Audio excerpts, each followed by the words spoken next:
Welcome to the Science of Success with your host, Matt Bodner. Welcome to the Science of Success. I'm your host, Matt Bodner. I'm an entrepreneur and investor in Nashville, Tennessee, and I'm obsessed with the mindset of success and the psychology of performance.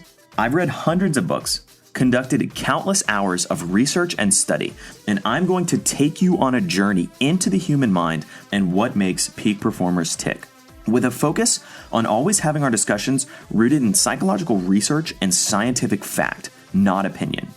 In this episode, we're exploring the fascinating enigma of human memory, how memories are created and stored, why we remember certain things but not others, and how to improve your memory long term, as well as an incredible tool to hack your short-term memory used by national memory champions, and much more. Because the Science of Success has become so popular since launch, with more than 300,000 downloads, listeners across the globe, making the front page of New and Noteworthy, and much more, I wanted to offer something special to my listeners. I'm giving away another $100 Amazon gift card to one lucky listener. All you have to do to be entered to win is to text the word SMARTER, that's SMARTER, to the number 44222 to be entered to win. Again, that's SMARTER to 44222. And as a bonus, if you've subscribed and written a review on iTunes, you will be given an extra 10 entries into the drawing for the next Amazon gift card. All you have to do to get your extra entries is to send proof of your review and your subscription to my email, matt@scienceofsuccess.co. That's Matt, M-A-T-T, at scienceofsuccess.co. In our previous episode, we went deep into the mind to learn the secrets behind both Einstein and Isaac Newton's greatest insights. We discovered how a world champion martial artist and national chess champion structures their daily architecture, learned how to harness your unconscious mind for huge creative insights, dug into the science behind creativity, and much more. If you want to get your creative juices flowing, definitely listen to that episode. Memory is something that is both incredibly powerful and not very well understood. How's your memory? Do you have a good memory? Do you have a bad memory? Do you forget things all the time? Memory is something that's vitally important. In many ways, our memories shape who we think we are. But memory is also something that's not well understood in many ways by the scientific community. In fact, I wanted to open with a quote from a fascinating book on memory titled The Guardian of All Things by Michael S. Malone. Here's how he describes it. Quote, "What we do know is that 250,000 years after mankind inherited this remarkable organ called the brain, even with all of the tools available to modern science, human memory remains a stunning enigma." End quote. Today we're going to dig into memory a little bit. We're going to talk about how memories are formed. We're going to talk about the way your memory works, what happens when you recall a memory, and the difference between the experiencing self, the you who is experiencing this moment right now, who's listening to this podcast, and the remembering self, the image that you have of your life, of the experiences and the things that have taken place.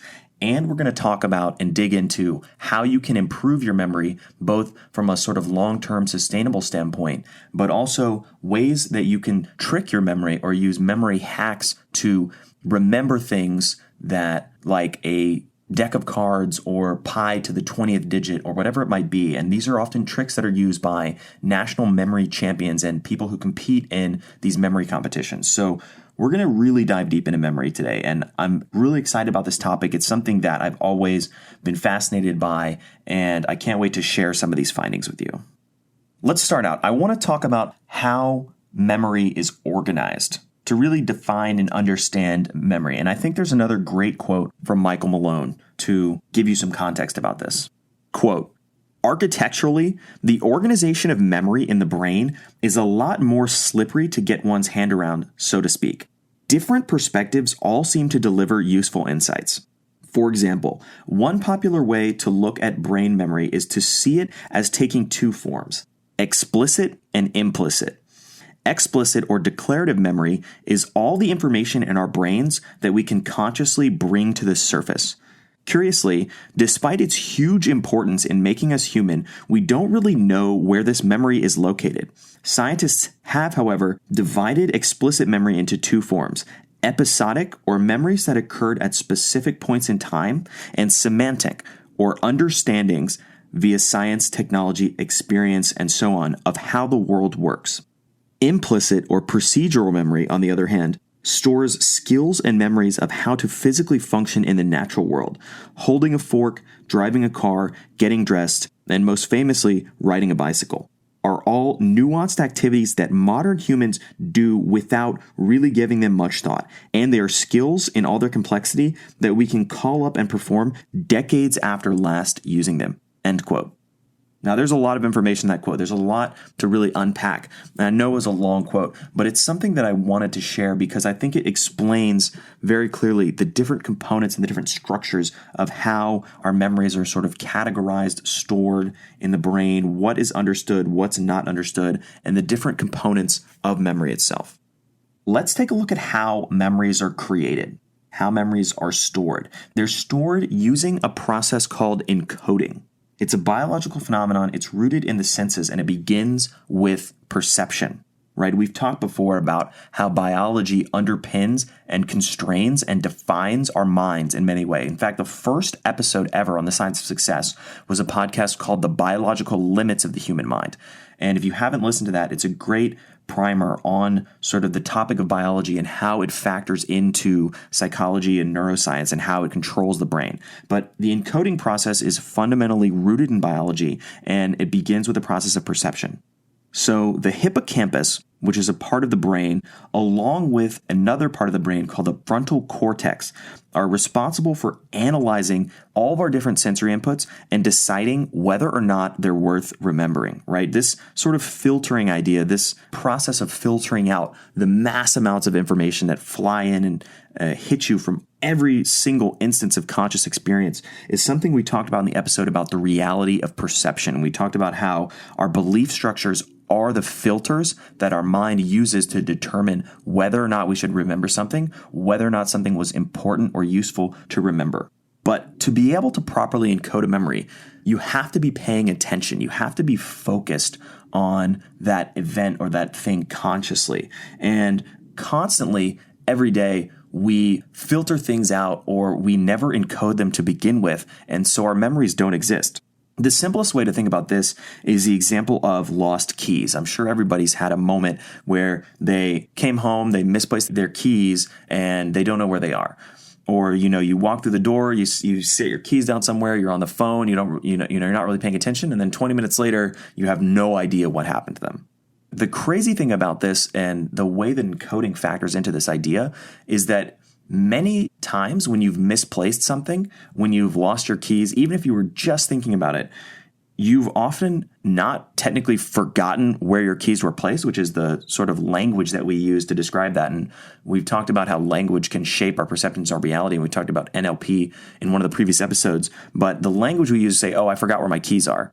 That language isn't really appropriate because what actually happened is that your encoding process, your conscious attention was not focused on that. So you didn't forget where the keys were. It never got into your memory to begin with. It was filtered out. And so you can't find mentally where they were placed. It's not a question of you forgetting something. It's a question of the encoding process in your mind never recording the key's location to begin with. So one of the themes you're starting to see that's going to continue to emerge as we explore memory more deeply is that almost every piece of the process of both storing, recalling, understanding memory is fraught with sort of processing errors, is fraught with places where our memories aren't necessarily true or real or don't necessarily describe reality accurately.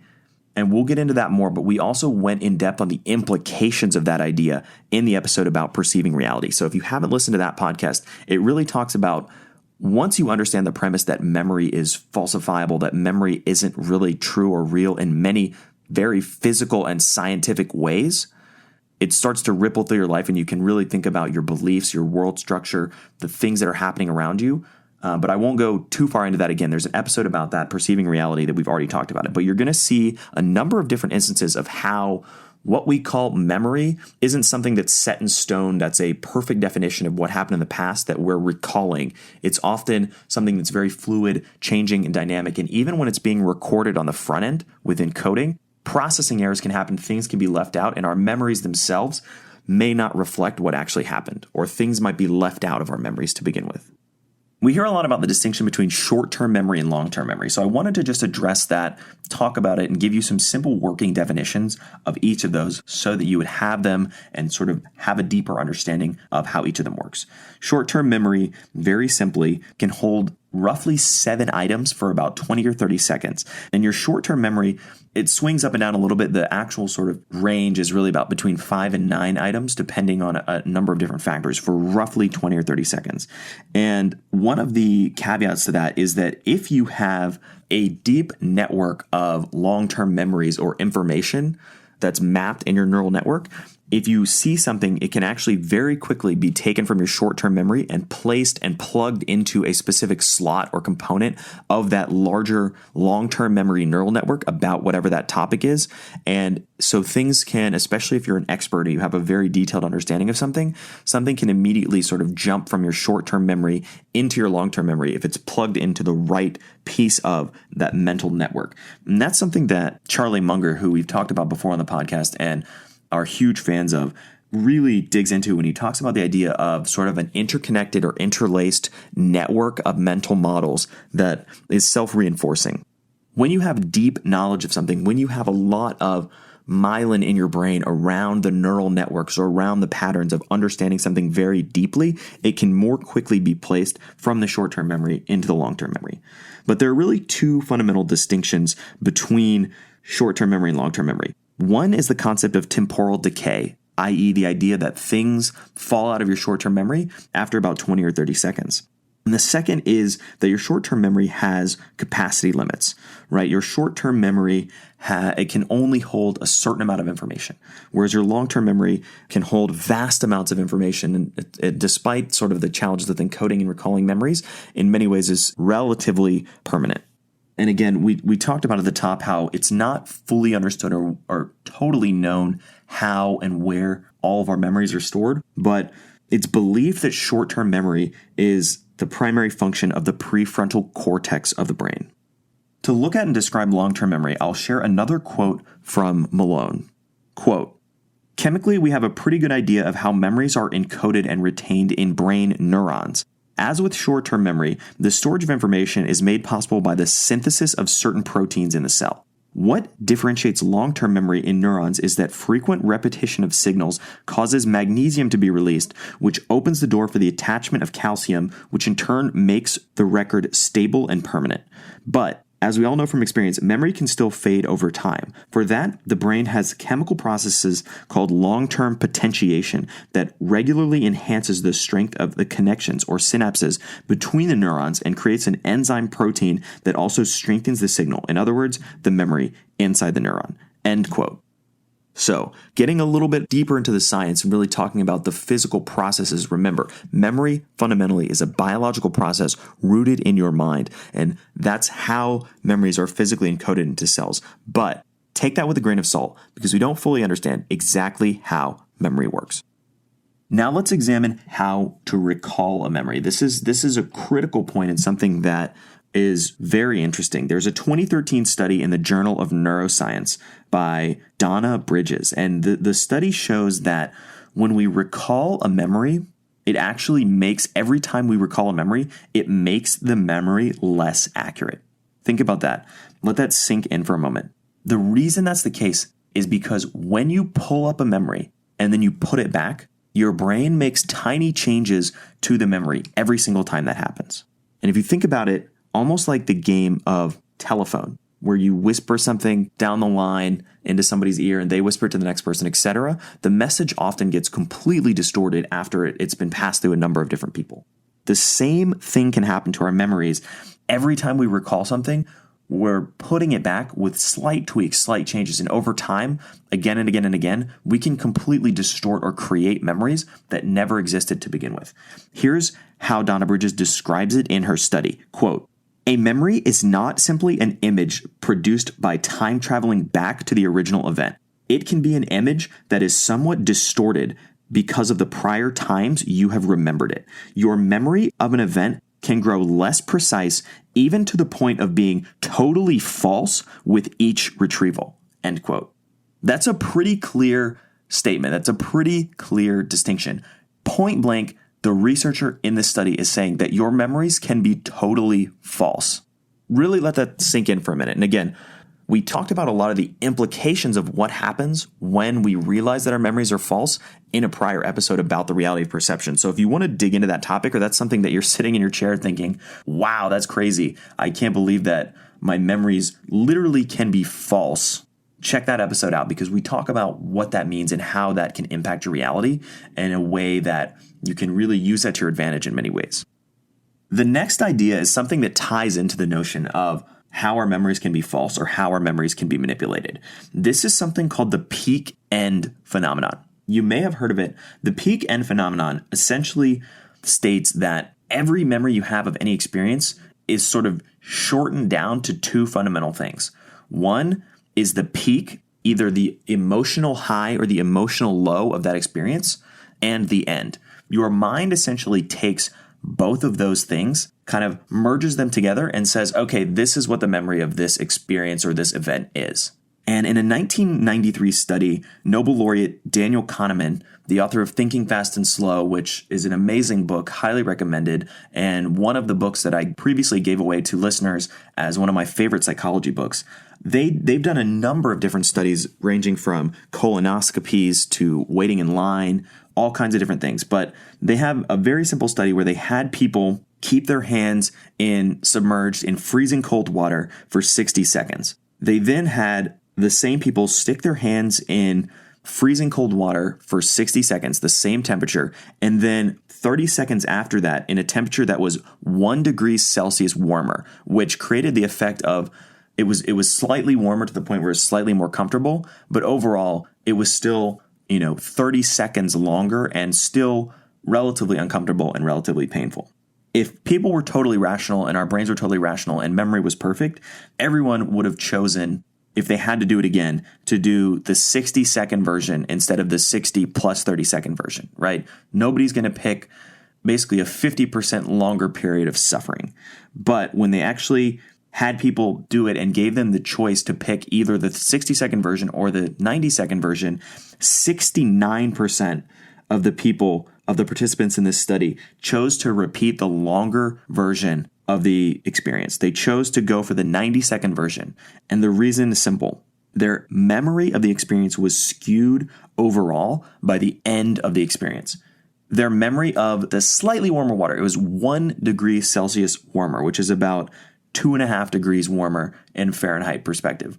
1 degree warmer Celsius, they chose that longer experience because that ending was slightly less painful than the other ending. And again, those results have been replicated in a number of different studies looking at a number of different things, including colonoscopies, where they had people sort of rate the pain and the experience of their colonoscopies. And the people who had, even if they had a much longer colonoscopy that had much more painful sort of high intensity moments, at the end was better. People would rate it as shorter. People would rate it as a better experience overall because their memory of it was much better because the end had such a huge disproportionate weighting on their total experience of it.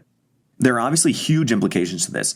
Not only do your memories of most of your experiences not necessarily accurately reflect the experience as a whole, but there are also ways you can use this to trick yourself or game yourself or tweak experiences that you have so that you can remember them in a certain way, either positively or negatively, depending on how you want the experience to be remembered. And you can also modify experiences that other people are having that you're in control of in a way that you can have them have a more positive or more negative experience just by changing the ending of the experience.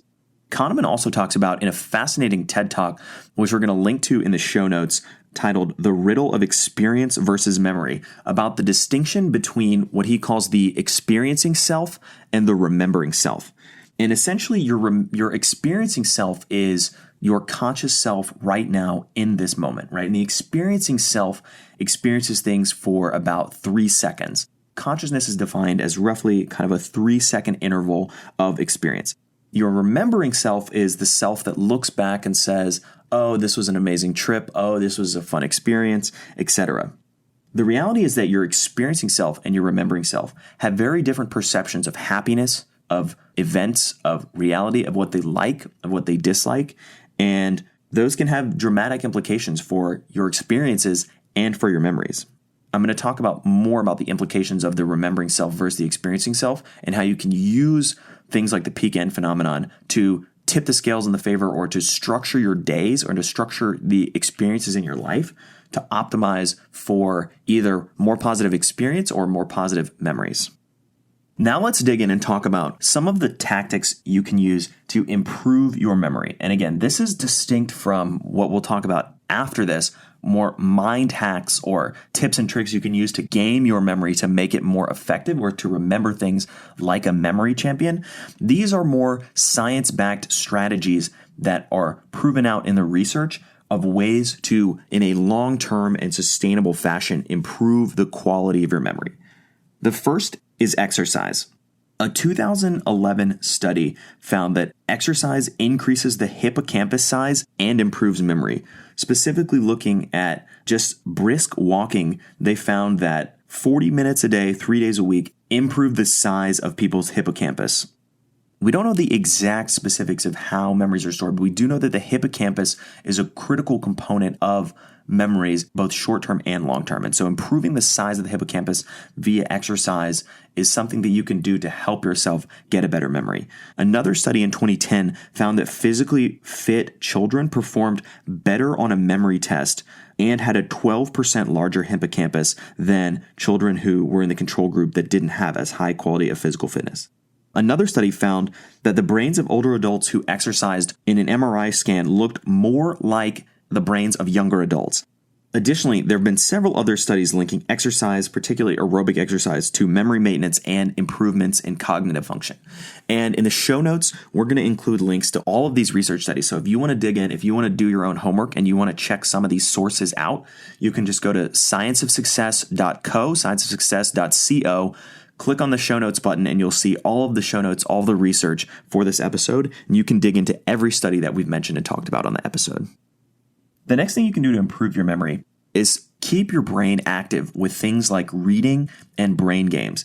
A 2008 randomized controlled study found that reading and solving simple arithmetic problems improved the cognitive function of people. There was also a 2005 study that simply reading aloud and doing simple math problems improved the prefrontal cortex function of people that had dementia. So even people who are having dementia or deterioration of their brain function can use something as simple as reading and doing simple math problems to improve the quality of their brain, to improve the quality of their memory. There's also a 2009 study titled A Cognitive Training Program Based on Principles of Brain Plasticity that showed that brain training programs and computerized brain training significantly improved memory, attention, and information processing. And that people who trained with brain training software were twice as fast in processing information, and they scored as well on memory and attention tests as people who were 10 years younger than them. A 2011 study also showed that crossword puzzles were an effective tool of warding off memory loss and of warding off the onset of dementia. So something as simple as keeping your mind engaged with reading, with brain training, with crossword puzzles, all of these things help keep the memory alive, help keep your memories functioning as you grow older and as your memory begins to deteriorate. The next thing you can do, which is related to the topic we just talked about, is to play video games to improve your memory. And I love this one. As longtime listeners will know, I'm an avid video gamer, so this is something that makes me very excited. But there was a 2013 study titled Gaming for Health, a systematic review of physical and cognitive effects of interactive computer games in older adults, that found that the cognitive domains of attention, executive function, and memory showed consistent improvements across the board for people who played video games. So, if you need an excuse to play some extra video games, tell yourself that you're working on improving and protecting your memory. This next tool for improving memory shouldn't come as much of a surprise. Sleep is an incredibly powerful tool that you can use to improve memory function. A 2015 study titled Sleep Deprivation and Hippocampal Vulnerability, Changes in Neuroplasticity, Neurogenesis, and Cognitive Function had a number of findings about the importance of sleep for brain function and for memory function in particular. Sleep benefits neuroplasticity, which we've talked about on previous episodes, how important that is, the ability of your brain to change and adapt and grow and improve. Sleep deprivation impairs the hippocampus, which we've talked about earlier in this episode about how the hippocampus plays a vital role in both storing and encoding memories and holding them for the long term. Sleep deprivation reduces hippocampal neurogenesis and hippocampal volume. So this shows that sleep deprivation has a number of negative implications for the volume and the neurogenesis in the hippocampus. And lastly, chronic sleep disruption contributes to cognitive disorders and psychiatric diseases. I don't think it's any secret that sleep is incredibly important, but this shows you that just getting a good night's rest can be integral to keeping your mind healthy and keeping your memory healthy. And we talked about in one of our previous episodes where we interviewed the podcaster Greg Clunis, some of the tactics and strategies that he uses to improve the quality of his sleep. A 2015 study titled Sleep, Cognition, and Normal Aging, Integrating a Half Century of Multidisciplinary Research, found that maintaining a good sleep quality promoted better cognitive functioning, protected against age-related cognitive declines, and helped improve memory. And again, we've talked about in previous episodes how important meta-analyses are. So this was an analysis of a number of different studies, looked across correlations, looked at the results of a number of different studies, and found that across the board, high-quality sleep led to improved cognitive function and improved memory function. And last but not least, meditation is an incredible tool that you can use to improve your memory, your working memory, and your recall. This shouldn't come as a surprise. In fact, we have a previous podcast episode about meditation where we talk about a ton of the science behind it, how important it is, and give simple and easy tools that you can use to learn how to meditate. A 2011 study found that meditation changes brain structure, improves attention span, and increases gray matter in the hippocampus specifically. People who meditated for 30 minutes a day for 8 weeks saw their hippocampal density increase as measured by an MRI scan. The control group who did not meditate had no changes in their brain density. So that's a pretty clear-cut, compelling example of how meditation literally changes the structure of your brain, increases the size of your hippocampus, and improves your ability for recall and for working memory. There was also a 2010 study that found that short 20-minute meditation studies improved your concentration. When comparing the participants to the control group, they found that the participants who had meditated for 20 minutes a day fared much better than the control group on timed concentration and memory tests. And again, in coding, when we store memories in our brain, having the ability to have a really clear focus, to be able to capture information in the present is a critical component of storing and building memories that truly reflect reality. So meditation is not only a tool that helps grow the size of the hippocampus, but it also helps you focus. It also helps you capture that information on the front end so that you can more effectively store it in your memories. Now, let's dig into a couple memory hacks. And these aren't necessarily physical ways to improve your long-term brain health, but they're simple ways that you can remember more information. The core technique is something called a memory palace. And this is an idea that I originally discovered in the book Moonwalking with Einstein. It's a book about a science journalist who goes to the U.S. National Memory Championships. And he initially has the idea of learning about the event, covering it, maybe discovering some eclectic characters. But what he comes away with, he gets kind of roped into the community and actually ends up training under Ed Cook, who's a memory grandmaster and one of the sort of best memory competitors in the United States. He ends up training with Ed Cook for a year, comes back and wins the memory championship the next year. It's a great book. It's a fascinating read to begin with, but it can also really dive into some of these ideas. But the memory palace has been around since ancient Rome. It's something that orators and speakers in Rome used to use to memorize their speeches, and it's something that enabled the 8-time world memory champion Dominic O'Brien to memorize 54 decks of cards in sequence, which if you look at that, that's 2,808 cards in sequence, viewing each card only a single time, right? So a memory palace is an incredibly powerful technique. A memory palace is an idea that taps into the visual spatial components of our memory. Our minds are designed, and if you think back again to the biological limits of the mind, from an evolutionary standpoint, the things that we're best at remembering are spaces and places. And so a memory palace essentially takes a place that you know incredibly well, and you plant in pieces of information across that space. So the simplest way to do a memory palace, the simplest place to think about as a memory palace is your childhood home or your current home. If you pause for a moment and think about it right now, you can probably picture in intimate detail every component of the house, the front door when you walk in, the living room, all the different bedrooms, the bathrooms, the kitchen, etc. You can see all the various components of that house. And what you do is basically create a map of that memory palace. And you can do it with any location. You can do it with a number of different locations. But you create this map and then you place different components into different pieces of the memory palace. And you follow them in a predetermined path. So essentially, you want to create sort of a visually associative story, a string of things that lets you remember a huge list of numbers, entire decks of cards, etc. And there's another component to this called memory pegging. This is essentially the idea of taking a predefined concept and some sort of visual image and tying it back into something that you want to remember, whether it's a number, whether it's a playing card, whatever it might be. And that's actually where the title of the book, Moonwalking with Einstein, comes from, because these memory champions use the brain's incredible power to think in images and to think in stories. And they create a very vivid, unforgettable image for each different playing card. Each one has its own unique, defined image. And then when you stack the playing cards together, they basically tie each image to the next image. So, for example, Moonwalking with Einstein was a technique that the author of the book had used to tie in two different concepts together because it's an unforgettable image. Similarly, you can tie any two things together. All you have to do is create ahead of time an associative framework of each of the different, whether it's numbers or playing cards or whatever it might be. And I'll give you a very simple example. If you wanted to associate numbers, let's say the numbers 1 through 10 with certain things, right? You could associate the number 1 with a candle because it sort of looks like a candle. And then that's something you can use when you want to remember the first thing or you want to remember something that involves a 1, you create a mental image with a candle. The second, if you wanted to create something for the number 2, you could use a swan because a swan sort of looks like a number 2, right? And we can go down. You could use a heart for number 3, right? If you turn a 3 on its side, it kind of looks like a heart.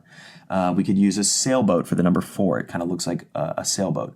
All the way down. You could do it with anything you wanted to associate. But let's just use those 4 numbers. If I wanted to remember the number 41, right? Or I could simply take the image of the sailboat, which is number 4, take the image of the candle, right? And we could create some kind of ridiculous image. Let's say I wanted to remember the key code to my garage. Let's say it has a keypad and the keypad's 4 digits and the number is 4331. So if we go back to the images we've created, we've got the sailboat, which is number 4, we've got the heart, which is number 3, and we've got the candle, which is number 1. If I wanted to lock that memory in so I could never forget it, I think about the mental image of that keypad in my garage, and I think about a gigantic sailboat with 2 bright red hearts painted on the side of it, or even like carrying 2 giant hearts and a candle on top that's like melting wax on all these different hearts crashing into my keypad, right? This huge sailboat falls out of the sky with 2 giant hearts on it and a candle on top crashing into the keypad. It's a ridiculous image. It's totally over the top, but it's something, those kinds of over the top, insane images are something that the brain latches onto and captures. And so when you go back, next time you see the keypad, you trigger that visual association of a giant sailboat with 2 big hearts on it and a huge candle on top, melting wax on top of the hearts. And you really try to like tie that in, right? You want to feel it. You want to smell it. You want to every piece of the experience. And next time you see that keypad, you think of that crazy image that you thought of. And suddenly you know that the thing is, okay, we've got 4, 3, 3, 1, right? That's exactly what the passcode is. So that's how you tie those memories. And that's the same technique that these memory experts use to memorize an entire deck of cards by looking at each card a single time, or use to memorize pi to the 50th digit or whatever it might be. Some of the feats that these guys accomplish are incredibly ridiculous. Similarly, memory champions do the same thing by associating every single card in a deck of cards with an individual person. For example, and there's actually a matrix that you can use or create that you can kind of fill in and tag each of these associations. But for example, you could associate Michael Jordan with the Ace of Diamonds, and you could associate Lady Gaga with the 6 of Spades. And so if you have those 2 in order, suddenly you create this crazy mental image of Michael Jordan bumping into Lady Gaga or whatever it might be. While this sounds a little bit over the top, this is a way to speak the same language as your brain. This is a way that you can communicate with your brain in a visual spatial sense with unforgettable visuals that let you kind of tap into and harness the power of memory. And we're going to include a couple links in the show notes where you can really dig down and go deep on both the concept of memory palaces, the concept of memory pegging, which is essentially the idea of tying specific objects, whether they're numbers, whether they're playing cards, whatever they might be, to specific ridiculous images so that you can chain them together into these memories. And we're going to provide you with some examples of ways that you can use those things if you want to build those associations so that you can play around with creating these visually associative memory stories in your mind. Lastly, I wanted to look at how we can sort of hack or trick our memories to change the way that we remember things, to change the way that we remember certain experiences. A good way to think about this is going back to the idea of the experiencing self versus the remembering self. And thinking back to how the peak end phenomenon also plays into this and how our brain's visual spatial thinking also plays into this concept. There's two really distinct ways that you can kind of play with your mind and play with your memories. One of them is if you've ever had, let's say you had a week-long vacation where you go to the beach. Because there's not a ton of differentiation in each specific thing that happens, that memory is sort of consolidated into one memory of week at the beach. And it feels like a certain length to your mind. But I'm sure you've also had maybe a 3-day weekend where you were just packing all kinds of stuff in. You were going here, you're going there, you're doing all this new, exciting, different stuff. And those 3 days felt like 2 weeks. And it was just felt incredibly long. And when you remember it, it seems like the trip seems almost longer than that week-long vacation at the beach. And that's because to your memory, it literally is. In your mind, when you have a memory of something that there's not any variation, there's not any difference, you're going to remember that as sort of one specific experience. But if you have 20 different things that all happen, those are all specific and different memories that are all tied into the same thing. So how can you apply this to your life? Ed Cook, who's a memory grandmaster, has a great example where he talks about the concept of if you have a dinner party and you have people over your house, if everyone sits in the same room for the entire time, does the same thing, you're going to have one memory of that dinner party. It's going to be people in that room doing that thing.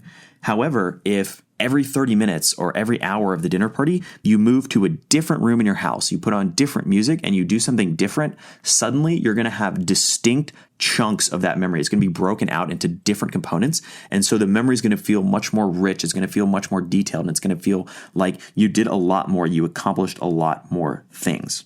So those are kind of some ways that you can think about how to modify your conscious experiences so that when you look back at them from a memory standpoint, the memories feel much more rich and much more detailed.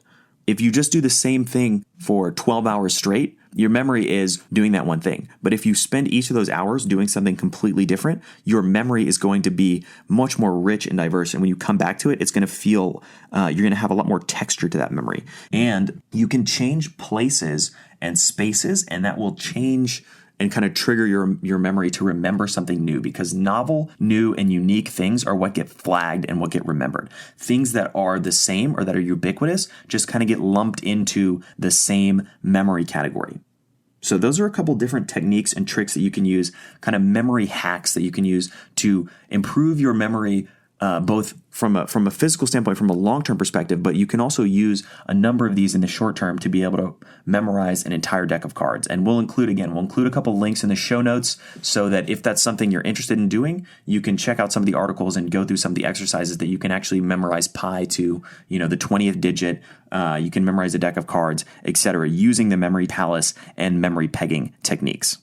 Thanks again for listening to The Science of Success. Listeners like you are what make the podcast possible, and I'm incredibly grateful to everybody who listens to this podcast. I'm so excited and blessed to be able to deliver these awesome interviews, chunks of information to you. It's something that I love researching and talking about, and I'm so glad that so many people are getting some value from it. If you've been loving the episodes, if you've been liking the podcast, please subscribe, give us a review on iTunes. I personally would really appreciate it. It's the simplest and easiest thing you can do to give back to the podcast. So I'd really appreciate a like, a subscribe, a review. And Again, if you want to be entered to win a $100 Amazon gift card, which we just gave one away last episode, we're giving another one away this month. All you have to do to be entered to win is to text the word SMARTER, that's SMARTER, to the number 44222. And if you email me proof that you've subscribed and liked the podcast, you're going to get 10 more entries into the next drawing for that Amazon gift card. So definitely do that. Please subscribe. Please leave us a review on iTunes. And I will see you on the next episode of The Science of Success.